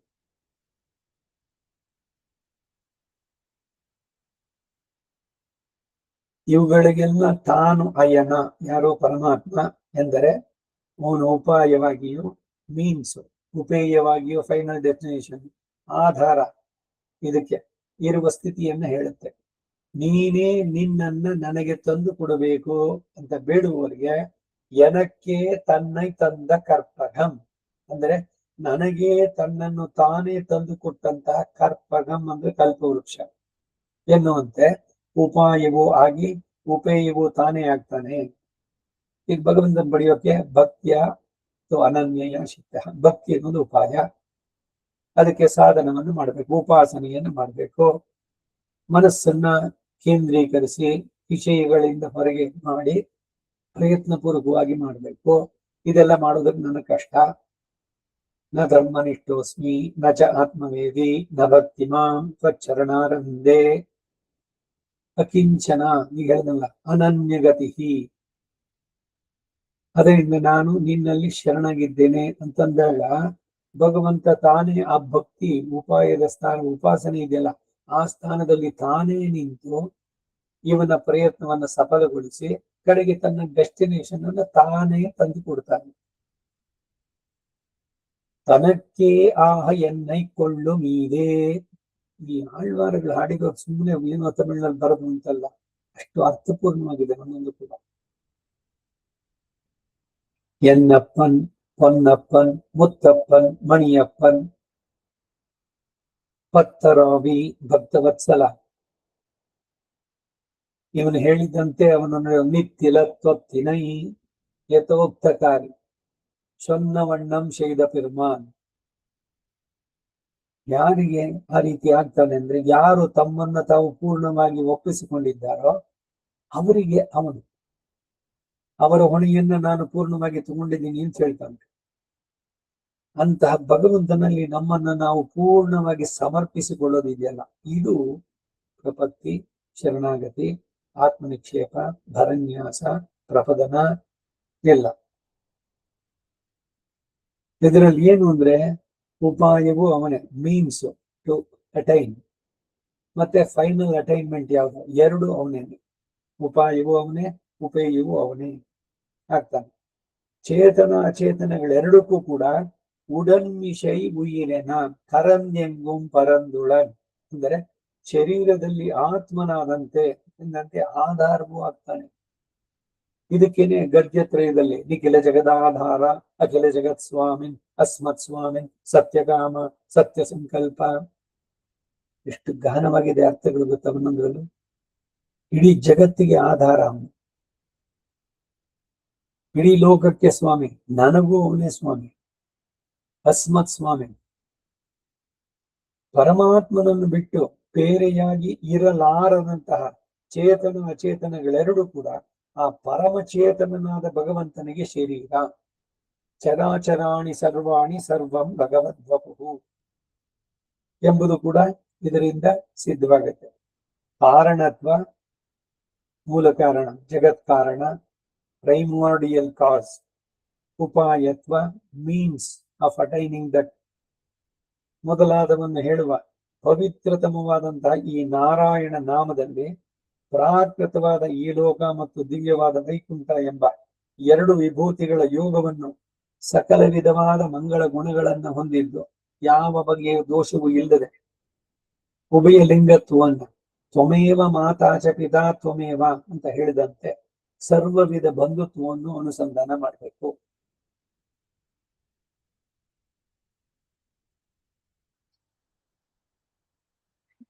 ಟೆಲಿಫೋನು ಕಾಲ್ ಬರುತ್ತೆ, ಹಲೋ ಅಂತ ಹೇಳ್ತೀವಿ. ಇಂಗ್ಲಿಷ್ ಅಲ್ಲಿ ಮಾತಾಡೋದಾದ್ರೆ ಓಕೆ ಹಲೋ ಅಂತ ಹೇಳೋದು. ಇಲ್ಲಿ ಕನ್ನಡದಲ್ಲಿ ಮಾತಾಡೋದಾಗ ಅಥವಾ ನಿಮ್ದು ತಮಿಳು ಭಾಷೆನ ಯಾವ್ದ್ರಲ್ಲಿ ಮಾತಾಡ್ಬೇಕಾದ್ರೆ ಆ ಭಾಷೆನಲ್ಲೇನೆ ಅವರನ್ನು ಗ್ರೀಟ್ ಮಾಡ್ಬೋದಲ್ಲ. ನಮಸ್ತೆ ಅಂತ ಹೇಳ್ಬೋದು, ನಾರಾಯಣ ಅನ್ಬೋದು, ವೇದ ಮಂತ್ರ ಬೇಡ, ಹರಿ ಓಂ ಅನ್ನೋದು ಬೇಡ. ಸಂಬೋಧನೆಯನ್ನ ಮಾಡ್ಬೇಕಾದ್ರೆ ನಮ್ಗಿನ್ನು ಎಷ್ಟು ಮಟ್ಟಿಗೆ ಮಾನಸಿಕವಾಗಿ ದಾಸ್ಯ ಅಂದ್ರೆ ಹಲೋ. ಡಿಕ್ಷನರಿ ತೆಗೆದು ನೋಡಿ, ಹಲೋ ಅಂತಂದ್ರೆ ಏನು ಅಂದ್ರೆ ಕೆಲಸದವಳನ್ನ ಹಂಡೆ, ಹಂಜೆ, ಹಲ್ ಇವೆಲ್ಲ ಕರೆಯೋದು. ಬರೆಯಲಿ ಅಂತ ಕರೆಯೋದು ಕೆಲಸದವಳನ್ನ. ನಿಕೃಷ್ಟವಾಗಿ ಕರೆಯೋದಕ್ಕೆ ಸಂಬೋಧನೆ ಅದು. ಈಗ ಹಲೋ ಅಂತಂದ್ರೆ ತುಂಬಾ ಏನೋ ಮರ್ಯಾದೆಯಿಂದ ಅವ್ರನ್ನ ಮಾತಾಡ್ತೀವಿ ಅನ್ಕೊಳ್ತೀವಿ ನಾವು. ಹೇಗೆ ನಾವು ಉಪಯೋಗಿಸೋದು ಅನ್ನೋದ್ರ ಮೇಲೆ ಬರುತ್ತೆ. ನಾರಾಯಣನ್ ತಮ್ಮನ್ನೈ ನರಕಂ ಪುಹಾಡ್ ಅಂತ ನಾನು ಹೇಳಿದೆ. ನಾಮ ಸಂಕೀರ್ತನೆ ಇದ್ರಲ್ಲಿ ಬರ್ಬೇಕಾದ್ರೆ ಆ ನಾರಾಯಣನ ನಾಮ ಸಂಕೀರ್ತನೆ ನಮ್ಮನ್ನ ನರಕದಿಂದ ಬಿಡುಗಡೆ ಮಾಡುತ್ತೆ. ಅದಕ್ಕಾಗಿ ಮಕ್ಕಳಿಗೆ ಭಗವಂತನ ಹೆಸರನ್ನೇ ಇಡಿ. ಗಂಡು ಮಗುವಾದ್ರೆ ವಿಷ್ಣು ಸಹಸ್ರನಾಮದಿಂದ, ಹೆಣ್ಮಗು ಆದ್ರೆ ಲಕ್ಷ್ಮೀ ಸಹಸ್ರದಿಂದ. ಆ ನಾಮಾವಳಿಗಳಲ್ಲಿ ಒಂದು ಏನು ಈಗಿನ ಪ್ರೆಸೆಂಟ್ ಟ್ರೆಂಡ್ ಏನ್ ಟ್ರೆಂಡ್ ಅಂದ್ರೆ ಅದು ಪದ ಸಂಸ್ಕೃತದಲ್ಲೇ ಇರ್ಬೇಕು, ಅದು ಯಾರಿಗೂ ಗೊತ್ತಿಲ್ಲದಲ್ಲೇ ಇರುವ ಹೆಸರಾಗ್ಬೇಕು. ಅದಕ್ಕೆ ಇವರು ಎಲ್ಲಿ ಹುಡುಕೋದು? ವಿಕಿಪೀಡಿಯಾ, ವಾಟ್ಸಪ್, ಗೂಗಲ್, ಇಂಥದ್ದು ಆಧಾರಗಳು. ಆ ಪದ ಕೇಳಿದ್ರೆ ನೀವು ಗೂಗಲ್ ಟ್ರೈ ಮಾಡಿ ನೋಡಿ, ಅದ್ರ ಎಕ್ಸ್ಪ್ರೆಷನ್ ಇದೆ ಅಂತ. ಪ್ರತಿಯೊಬ್ರು ಕರೆದಾಗ ಡಿಕ್ಷನರಿ ನೋಡಿ ಅವ್ರ ಹೆಸರನ್ನ ಅಂತ. ರೂಢ ನಾಮ ಆ ಭಗವಂತನನ್ನ ನೆನಪಿಸುವಂತಾಗಿರ್ಬೇಕು ನಮಗೆ. ಅದಕ್ಕಾಗಿ ಈ ಹೆಸರುಗಳನ್ನು ಇಡಬೇಕು ಅನ್ನುವಂಥದ್ದು. ಭಗವತ್ ಪರವಾದ ಹೆಸರನ್ನ ಇಟ್ಟರೆ ನಾರಣನ್ ತಮ್ಮನ್ನೈ ನರಕಂ ಎಂದು, ನಾರಾಯಣ ನನ್ನ ಆಶ್ರಯಿಸಿದವರು ನರಕ ಪ್ರವೇಶವನ್ನು ಮಾಡೋದಿಲ್ಲ ಅಂತಾನು. ಕುಲಂ ತರುಂ ಶೆಲ್ವಂ ತಂದಿಡುಂ ಅಡಿಯಾರ್ ತಿರುಮಂಗೆ ಆಳ್ವಾರ್ ಪಾಸುರ 2 ಸಲ ಹೇಳುವಂತದ್ದು. ಎಲ್ಲ ಯಾವ್ದ್ರಿಂದ? ನಾರಾಯಣ ಎನ್ನುಂ ನಾಮಂ. ಸತ್ಕುಲದಲ್ಲಿ ಜನ್ಮವನ್ನ, ಐಶ್ವರ್ಯವನ್ನು ತಂದು ಕೊಡುವುದು ಎಂದು ಇವೇ ಮೊದಲಾದವುಗಳಲ್ಲಿ ಹೇಳಿರುವಂತೆ ಈ ದಿವ್ಯ ನಾಮದ ಪ್ರಭಾವವನ್ನು ಕಂಡುಕೊಳ್ಬೇಕು.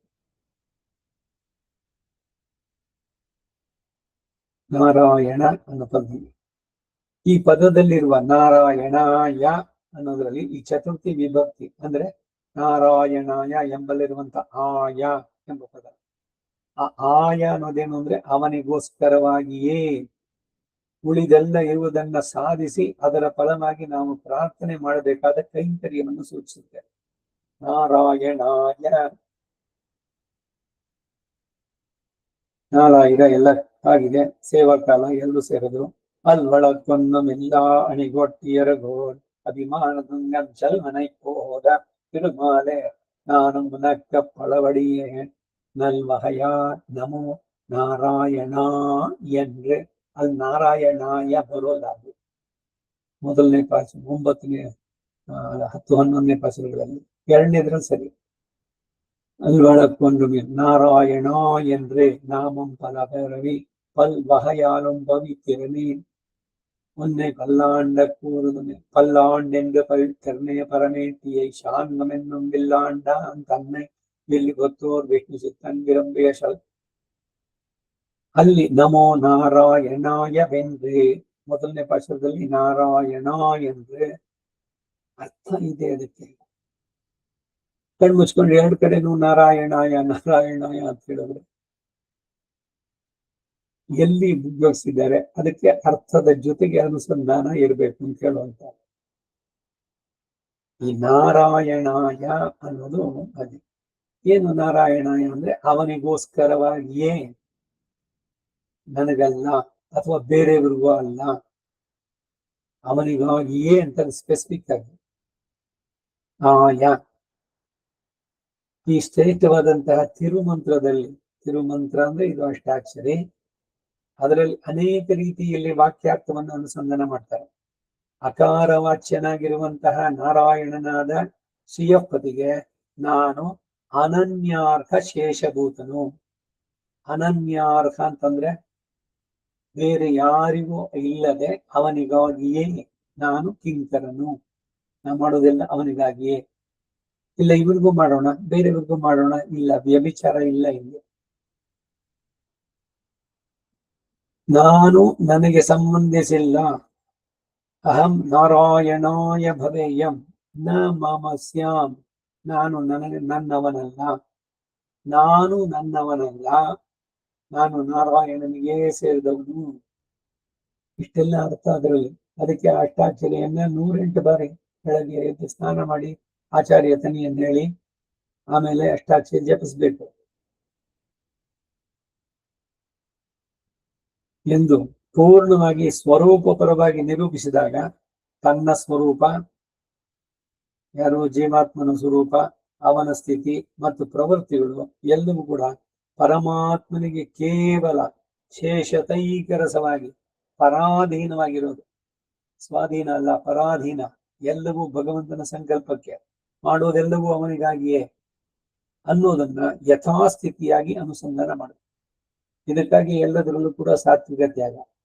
ನಾ ಮಾಡೋದು ನನಗಲ್ಲ, ಎಲ್ಲ ಅವನಿಗೆ. ಸ್ವಪ್ರೀತಿಯೇ ಸ್ವಯಮೇವ ಕಾರಯತಿ ಸ್ವಯಮೇವ ಕಾರಿತವಾನ್ ಕಡೆನಲ್ಲಿ.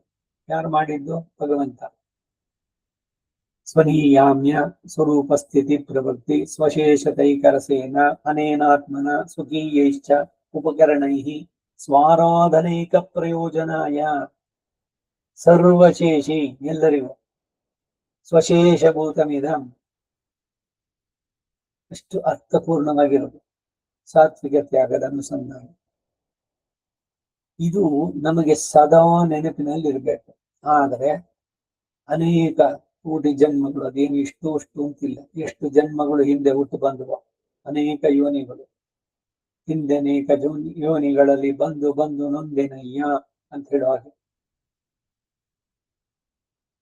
ನಾನು ನಂದು ಅನ್ನೋದೇ ಬಂದ್ಬಿಟ್ಟಿದೆ ಸದಾ. ಅದರಿಂದ ಈ ರೀತಿ ಏನಾರು ಒಂದು ಚರ್ಚೆನ ಸಹಚಿಂತನೆಗೆ ಕೂತ್ಕೊಂಡಾಗ ಹೌದು ಬೇರೆ ಶರೀರ ಬೇರೆ ನಾನ್ ಬೇರೆ, ಈ ಅರಿವು ಇದು ಕ್ಲಾಸ್ ಮುಗಿದ ತಕ್ಷಣ ಮತ್ತೆ ಶುರುವಾಗೋದು ಶರೀರವೇ ನಾನು ಅನ್ನೋ ಭಾವನೆ.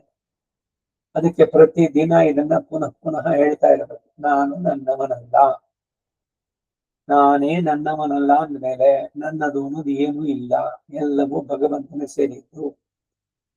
ಯಾವ್ದು ಎಷ್ಟೆಷ್ಟು ದಿವಸ ಯಾರ್ಯಾರ ಜೊತೆ ಇರಬೇಕು ಅಂತ ಅವನು ಸಂಕಲ್ಪಿಸ್ತಾನೋ ಅಷ್ಟೆಷ್ಟು ದಿವಸ ಮಾತ್ರ ಅದಕ್ಕೆಲ್ಲ ಋಣಾನುಬಂಧ ರೂಪೇಣ ಪಶು ಪತ್ನಿ ಸುತ ಆಲಯ. ಬೇಕಾದಷ್ಟು ಮಾತುಗಳು ತಮಿಳಲ್ಲೋ ಸಂಸ್ಕೃತವೋ ಕನ್ನಡವೋ ವಚನ ಸಾಹಿತ್ಯವೋ ಶರಣ ಸಾಹಿತ್ಯವೋ ಆಳ್ವಾರ ಇದೋ ಅನುಸಂಧಾನವೋ ಎಲ್ಲದರಲ್ಲೂ ತಿಳಿಸುವಂತದ್ದು. ಹೀಗೆ ಯಥಾಸ್ಥಿತಿಯಾಗಿ ಅದರ ಅನುಸಂಧಾನ ಮಾಡಬೇಕು. ಪ್ರಣವ ಮತ್ತು ನಮಸ್ಸುಗಳು ಓಂ ನಮೋ ಅನ್ನುವಂಥ ಪದಗಳು ಸ್ವರೂಪ ಪರವಾಗಿ ಮೇಲೆ ಬರುವಂತಹ ಮುಂದಕ್ಕೆ ಬರುವಂತಹ ನಾರಾಯಣಾಯ, ಆ ನಾರಾಯಣ ಪದದಿಂದ ನಾರಾಯಣನಿಗೆ ನಾನು ಕೈಂಕರ್ಯ ಸಲ್ಲಿಸುವಂತಾಗಲಿ ಎಂದಾಗ ಫಲ ಪ್ರಾರ್ಥನೆಯೂ ಆಗುತ್ತೆ.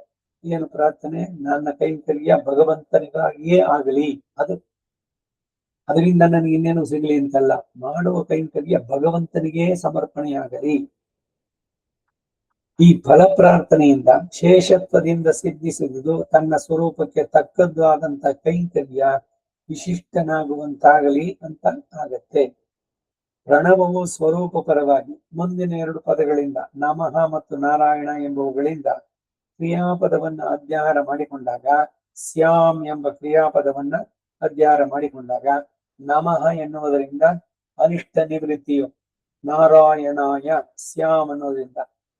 ಅದಕ್ಕೆ ಹೇಳಿದ್ದು ಇದೆಲ್ಲ ನಾನು ಅಲ್ಲಿ ಅನಂತರಂಗ ಸರಲ್ಲಿ ಕೇಳಿದ್ದು, ಅಹಂ ನಾರಾಯಣಾಯ ಭವೇಯಂ ನ ಮಮ ಸ್ಯಾಮ್ ಅಂತ ಪದ.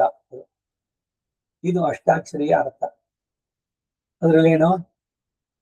ಅಹಂ ನಾರಾಯಣಾಯ ಭವೇಯಂ, ನಾನು ಈ ಜೀವಾತ್ಮ ನಾರಾಯಣಾಯ ಭವೇಯಂ ನಾರಾಯಣನಿಗಾಗಿಯೇ ಆಗಲಿ, ನ ಮಮ ಸ್ಯಾಮ್ ನಾನು ನನಗಾಗಿ ಅಲ್ಲ. ಅದಕ್ಕೆ ನಾನು ನನ್ನವನಲ್ಲ, ನನ್ನದು ಅನ್ನೋದು ಏನೂ ಇಲ್ಲ, ಅದು ಮುಂದಕ್ಕೆ ಬರುವಂತದ್ದು. ಯಾವಾಗ ಈ ಅಹಂಕಾರ ಅನ್ನೋದು ಹೋಗುತ್ತೆ, ನಾನು ನನ್ನವನಲ್ಲ ಅಂದಾಗ ಮಮಕಾರ ಅನ್ನೋದು ಸಹಜವಾಗಿ ಬಿಟ್ಟು ಹೋಗುತ್ತೆ. ಯಾವಾಗ ನಾನೇ ನನ್ನವನಲ್ವೋ, ಹೋಗ್ಲಿ ಈ ಶರೀರ ನಂದ ಅಲ್ಲ, ಅದು ಭಗವಂತ ಕೊಟ್ಟಿದ್ದು. ಈ ಆತ್ಮ ನಾನು ಬೇರೆ ಅಲ್ವಾ, ಈ ಸ್ವತಂತ್ರ ಆತ್ಮ ಭ್ರಮೆ ಅದು ಅಲ್ಲ. ಯಾಕೆಂದ್ರೆ ಇದು ಅವನು ಭಗವಂತನ ಶರೀರ ಅದು. ಹೀಗೆ ಈಗ ಆತ್ಮ ಇಲ್ಲದೆ ಒಂದು ಶರೀರ ಇರ್ಲಿಕ್ಕೆ ಸಾಧ್ಯನಾ? ಮತ್ತೆ ಮತ್ತೆ ಅದನ್ನ ನೆನೆಸ್ಕೊಳ್ಳಿ. ಡೆಡ್ ಬಾಡಿ ಅದು ಚೆನ್ನಾಗಿ ಬೆಳಿಲಿ, ಏನ್ ಬೇಕೋ ಅದನ್ನೆಲ್ಲ ತಿನ್ಲಿ, ಕೊಡಿ ಎಲ್ಲ ಪುಷ್ಕಳವಾಗಿ, ಅದಕ್ಕೆ ಎಲ್ಲಿ ಹೋಗ್ಬೇಕು ಎಲ್ಲ ಮಾಡ್ಲಿ. But there is no soul in that body. Existence ಇರೋದಕ್ಕೆ ಸಾಧ್ಯವೋ? ಒಂದು ಕ್ಷಣ ಇರ್ಲಿಕ್ಕಾಗಲ್ಲ. So who was dependent on whom? ಇದನ್ನ ತಿಳಿದ್ರೆ we are totally dependent on god ಅನ್ನೋದು ಗೊತ್ತಾಗತ್ತೆ. ಎಲ್ಲವೂ ಅವನ ಸಂಕಲ್ಪದಂತೆಯೇ ನಡೆಯಬೇಕಾದ್ದು ನಡೆಯುತ್ತೆ. ಇವನಿಗೆ ಯಾವ ಸ್ವಾತಂತ್ರ್ಯನೂ ಇಲ್ಲ ಅಂತ ತಿಳಿದ ಮೇಲೆ ಎಲ್ಲವನ್ನ ಅವನಿಗಾಗಿಯೇ ಮಾಡಬೇಕು ಅನ್ನುವ ಅರಿವು ಉಂಟಾದಾಗ ಅವನು ಸರಿಯಾದ ಮಾರ್ಗವನ್ನು ತೋರಿಸ್ತಾನೆ. ದದಾಮಿ ಬುದ್ಧಿ ಯೋಗಂ, ಭಗವಂತ ಭಗವದ್ಗೀತೆ ಹೇಳಿದ್ರು.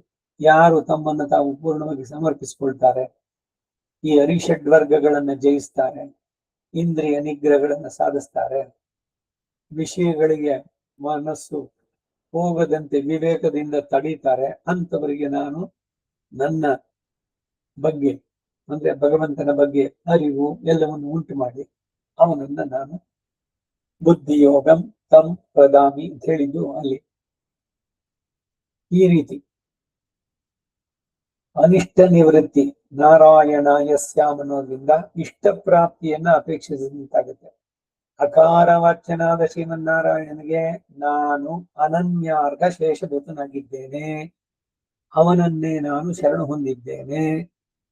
ಅವನ ಶ್ರೀಪಾದಗಳಲ್ಲಿ ಒಳವಿಲ್ ಕಾಲಮೆல்லாம் ಉಡನಾಯ್ ಮನ್ನಿ ಒಳವಿಲಾ ಅಡಿಮೆಶಯ್ಯ ವೇಂಡುಂ ನಾಂ ಅಂದ್ರೆ ಮಧ್ಯೆ ಬಿಡುವಿಲ್ಲದಂತೆ ಎಲ್ಲ ಕಾಲದಲ್ಲಿಯೂ ಎಂದೆಂದು ಎಲ್ಲ ಸಮಯಗಳಲ್ಲಿಯೂ ನಿನ್ನೊಡನೆ ಸೇರಿದ್ದು ಪರಿಪೂರ್ಣವಾದ ನಿನ್ನ ಕೈಂಕರ್ಯವನ್ನ ಅಡಿಮೆಶಯ್ಯಂ ನಾವು ಮಾಡಬೇಕು ಅಂತ ಹೇಳಿರುವಂತೆ ಈ 3 ಪದಗಳು ಪ್ರಣವ ನಮಃ ನಾರಾಯಣಾಯ ಅನ್ನೋದು ಕ್ರಮವಾಗಿ ಸ್ವರೂಪ ಉಪಾಯ ಮತ್ತು ಪುರುಷಾರ್ಥಗಳನ್ನ ಪ್ರಕಾಶಪಡಿಸುತ್ತೆ ಅಂತ ಹೇಳ್ಬೋದು.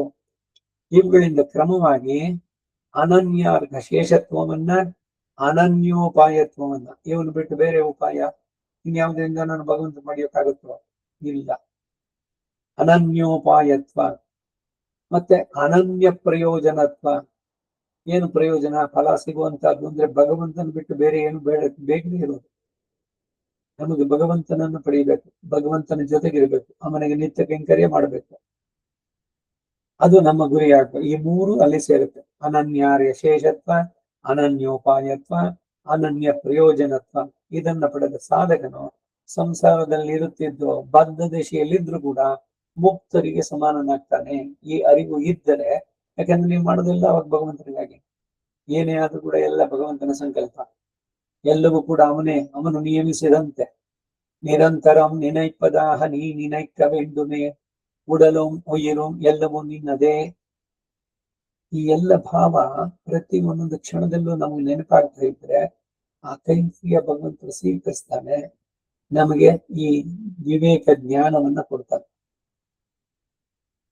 ಹೀಗೆ ಪ್ರಣವೇ ಮೊದಲಾದವುಗಳಿಂದ ತನ್ನ ಸ್ವರೂಪವನ್ನು ಅರಿತವನಾಗಿ ತನ್ನ ಆ ಸ್ವರೂಪಕ್ಕೆ ಅನುರೂಪವಾದ ಪುರುಷಾರ್ಥವನ್ನೇ ಕೋರುವನಾಗಿ ಉತ್ತರ ಪೂರ್ವಾಗಯೋಹೋ ಅಶ್ಲೇಷ ವಿನಾಶವು ಅಂದ್ರೆ ಪ್ರಪತ್ತಿ ಉತ್ತರ ಕಾಲದಲ್ಲಿ ಪ್ರಪತ್ತಿ ಭಗವಂತನಲ್ಲಿ ಶರಣಾಗತಿ ಮಾಡದ ಮೇಲೆ ಮುಂದಕ್ಕೆ ಏನು ಪ್ರಪತ್ತಿ ಮಾಡಿದ ತಕ್ಷಣ ಯಾರು ಶರೀರ ಬಿಟ್ಬಿಡುದಿಲ್ವಲ್ಲ, ಅವನ ಆಯಸ್ಸು ಎಷ್ಟಿದೆಯೋ ಅಷ್ಟು ದಿವಸ ಇರ್ಬೇಕು. ಆ ಪ್ರಪತ್ತಿ ಒಂದ್ಸಲಿ ಮಾಡೋದು ಸಕ್ರದೇವ ಮಾಡಿದ ಮೇಲೆ ಪ್ರತಿದಿನ ಅದರ ಅನುಸಂಧಾನ ಹೇಗಿರ್ಬೇಕು, ಆಮೇಲೆ ನಮ್ಮ ಭಾವಗಳು ಅನ್ನೋದೇ ಉತ್ತರ. ಪ್ರಪತ್ತಿ ಆದ್ಮೇಲೆ ಉತ್ತರ ಕೃತ್ಯಾಧಿಕಾರ ಅಂತ ರಹಸ್ಯತ್ರಿಸಾರದಲ್ಲಿ ಹೇಗಿರ್ಬೇಕು ಅಂದ್ರೆ ಎಲ್ಲವೂ ಭಗವಂತನಿಗಾಗಿಯೇ, ಏನೇನ್ ಮಾಡ್ತೀವೋ ಎಲ್ಲ ಅವನಿಗೇನೆ, ಯಾವುದ್ರಲ್ಲೂ ನನಗೆ ನಂದು ಈ ಎಲ್ಲ ಭಾವಗಳೆಲ್ಲ ಹೋಗುತ್ತೆ. ಹಾಗೆ ಮುಂದಕ್ಕೆ ಮಾಡುವಂತಹ ಅಶ್ಲೇಷ ವಿನಾಶವನ್ನು ಪ್ರಪತ್ತಿ ಉತ್ತರ ಕಾಲದಲ್ಲಿ ಸಂಭವಿಸುವ ಅಬುದ್ಧಿಪೂರ್ವಕವಾದ ಪಾಪ ಅಂಟೋದಿಲ್ಲ, ಪ್ರಮಾದ ವಶಾತ್ ಮಾಡಿದಂತ. ನಾ ಪ್ರಪತ್ತಿ ಮಾಡಿದ್ದೀನಿ, ಯಾರಿಗಾದ್ರೂ ತಲೆ ಹೊಡೆದ್ರು ಅದು ನಮಗೆ ಉಪಯೋಗವಾಗತ್ತೆ ಅಂದ್ರೆ ಮೀನಿಂಗ್ಲೆಸ್ ಇದೆ. ಶಾಸ್ತ್ರಕ್ಕೆ ವಿರುದ್ಧವಾದ ಕೆಲಸ ಈ ಪ್ರಪತ್ತಿ ಮಾಡದವನಾಗ್ಲೇ ಮಾಡದೇ ಇರೋವನಾಗ್ಲಿ ಮಾಡಿದ್ರೆ ಅವನಿಗೆ ದಂಡನೆ ಖಂಡಿತ ಇದೆ. ಆದ್ರೆ ಪ್ರಪತ್ತಿ ಮಾಡಿದವನಿಗೆ ರಾಜಕುಮಾರನಿಗೆ ಪನಿಷ್ಮೆಂಟ್ ಹೆಂಗ್ ಲೈಟರ್ ಕೊಡ್ತಾನೋ ಹಾಗೆ ಇಲ್ಲೂ ಕೂಡ ಪನಿಷ್ಮೆಂಟ್ ಇದೆ. ಇದನ್ನೇ ರಹಸ್ಯತ್ರಿಸಾರದಲ್ಲಿ ಸ್ಪಷ್ಟ ಮಾಡಿ ಇದೆ. ಇನ್ನೊಂದು ಸಂಪ್ರದಾಯದಲ್ಲಿ ಹೇಳ್ಬೇಕಾದ್ರೆ ಅವರು ಭಗವಂತನಿಗೆ ಮಾಡ್ಬಿಟ್ರೆ ಅವನಿಗೆ ತುಂಬಾ ಸಂತೋಷವಾಗಿ ಇವನು ಮಾಡಿದ್ದೆಲ್ಲದನ್ನು ಸ್ವೀಕರಿಸ್ತಾನೆ ಅಂತ. ಆಗ ನೀತಿ ಸಂಹಿತೆ ಇವುಗಳು ಎಲ್ಲ ಹೊರಟೋಗುತ್ತೆ. ನೀವು ಪ್ರಪತ್ತಿ ಮಾಡ್ಕೊಳ್ಳಿ, ಯಾರಿಗಾರು ಮೋಸ ಮಾಡಿ ಯಾರದನ್ನಾದ್ರೂ ಲಪ್ಟಾಯಿಸಿ ಮಗುವಿನಲ್ಲಿ ಆಹಾ ನನ್ನ ಮಗ ನನ್ನಲ್ಲಿ ಸೇರಿದವನು ನನ್ನಲ್ಲಿ ಶರಣಾಗತನು ಒಂದು ಎಷ್ಟು ಚೆನ್ನಾಗಿ ಮೋಸ ಮಾಡದ ಅಂತ ಏನು ಸಂತೋಷ ಪಡ್ತಾನ. ತಪ್ಪು ಮಾಡಿದವನಿಗೆ ದಂಡನೆ ಇರಬೇಕು, ಇದು ವಿಧಿ ನಿಯಮ. ಅದರಿಂದ ಪ್ರಮಾದವಶಾತ್ ಮಾಡಿದ್ರೆ ಅದು ಅಬುದ್ಧಿಪೂರ್ವಕವಾದ ಪಾಪ ಅಂಟೋದಿಲ್ಲ. ಹಾಗೆ ಹಿಂದೆ ಮಾಡಿದ ಪ್ರಾರಬ್ಧವನ್ನ ಉಳಿದ ಇತರ ಪಾಪಗಳು ನಾಶ ಹೊಂದುತ್ತವೆ ಅಂತ ಬ್ರಹ್ಮಸೂತ್ರಕಾರರು ಶ್ರೀಭಾಷ್ಯದಲ್ಲಿ ಹೇಳಿದಂತೆ ಪೋಯ ಪಿಳ್ಳೆಯಂ ಪುಹರರುವಾನಿಂದನವಂ ತೀ ನಿಲ್ತುಷಾಗುಂ. ಹಿಂದೆ ಮಾಡಿದ್ದು ಮುಂದೆ ಬರುವಂತ ಪಾಪಗಳು ಎಲ್ಲವೂ ಬೆಂಕಿಯಲ್ಲಿ ಹಾಕಿದ ಹತ್ತಿಯಂತೆ ಭಸ್ಮವಾಗತ್ತೆ ಎಂದು ಗೋದಾದೇವಿ. ಹಿಂದಿನ ಪಾಪವು ಮುಂದೆ ಬರಲಿರುವ ಪಾಪಗಳು ಬೆಂಕಿಯಲ್ಲಿ ಹಾಕಿದ ಹತ್ತಿ ಅಂತ ಆಗುತ್ತೆ. ಬೆಂಕಿನಲ್ಲಿ ಹತ್ತಿ ಹಾಕಿದ್ರೆ ಏನಾಗುತ್ತೆ? ಪೂರಾ ಬರ್ನ್ ಆಗಿ ಹೋಗುತ್ತೆ.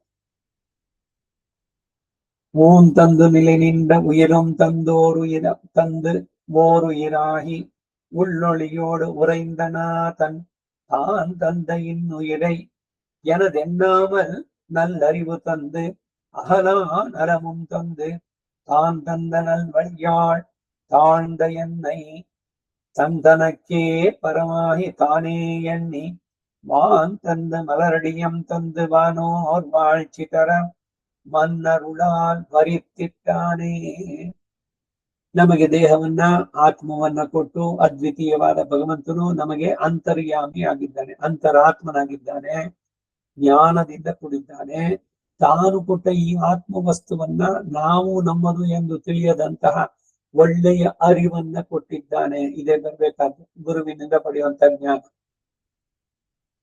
ತಾನೇ ತೋರಿದ ಶರಣಾಗತಿ ಎಂಬ ಸನ್ಮಾರ್ಗದಲ್ಲಿ ಅವನಲ್ಲಿ ಶರಣಾಗತಿ ಮಾಡಿದ ನಮ್ಮ ರಕ್ಷಣೆಯ ಭಾರವನ್ನು ತಾನೇ ತನ್ನ ಭಾರ ಎಂದು ಭಾವಿಸಿ ನಮಗೆ ಪರಮ ಪದವನ್ನು ಅವನ ಪಾದದ್ವಯವನ್ನು ಕರುಣಿಸಿ ನಿತ್ಯ ಸೂರಿಗಳ ಆನಂದಮಯವಾದ ಬಾಳನ್ನು ಅನುಗ್ರಹಿಸಲು ತುಂಬ ದಯೆಯಿಂದ ತಾನೇ ಬರೆಸಿದ್ದಾನೆ. ಇಲ್ಲಿಗೆ ಶ್ರೀಮನ್ ನಿಗಮಾಂತ ಮಹಾದೇಶಿಕರ ಪ್ರಣೀತವಾದ ರಹಸ್ಯತ್ರಯ ಚುಡುಕದಲ್ಲಿ ಮೂಲ ಮಂತ್ರಾಧಿಕಾರ ಸಂಪನ್ನವಾಯಿತು. 16ನೇ ರಹಸ್ಯ ರಹಸ್ಯತ್ರಯ ಚುಳಕ ಸಾರ ಸಂಕ್ಷೇಪ ಅಂತ ಕೂಡ ಇದಕ್ಕೆ ಹೆಸರು ಹೇಳಿದ್ರು. ಮುಂದಿದ್ದು ದ್ವಯಮಂತ್ರಾಧಿಕಾರಿ, ಅದನ್ನ ಮುಂದಿನ ವಾರ ನೋಡೋಣ.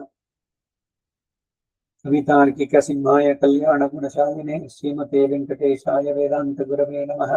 ವಾದಿದ್ವಿಪ ಶಿರೋಭಂಗ ಪಂಚಾನನ ಪರಾಕ್ರಮಃ ಶ್ರೀಮಾನ್ ವೆಂಕಟನಾಥಾರ್ಯ ಸ್ಥಿರಂ ವಿಜಯತಾಂ ಭುವಿ. ಶ್ರೀಮತೆ ನಿಗಮಾಂತ ಮಹಾದೇಶಿಕಾಯ ನಮಃ. ಕವಿತಾರ್ಕಿಕ ಸಿಂಹಾಯ ಕಲ್ಯಾಣ ಗುಣಶಾಲಿನೇ ಶ್ರೀಮತೆ ವೆಂಕಟೇಶಾಯ ವೇದಾಂತ ಗುರವೇ ನಮಃ. ಸರ್ವಂ ಶ್ರೀ ವಾಸುದೇವಾರ್ಪಣ.